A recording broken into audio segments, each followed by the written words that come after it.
Hi, I'm Mike from 1A Auto. We've been selling auto parts for over 30 years.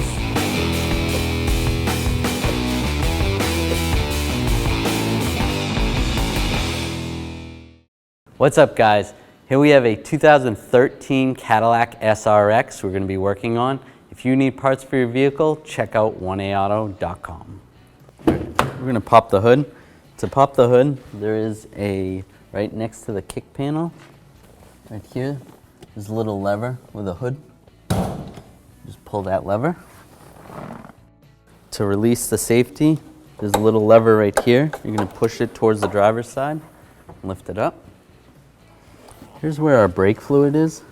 You're going to want to wipe the cap off with a rag. You don't want any dust or dirt getting in there. To remove the cap, twist it to the left. You can top it off.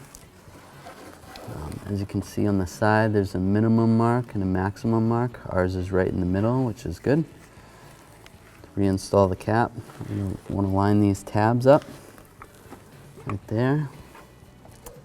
And then lock it in place. This vehicle requires .3. Generally, it will tell you what kind of fluid on the cap. Thanks for watching. Visit us at 1aauto.com for quality auto parts, fast and free shipping, and the best customer service in the industry.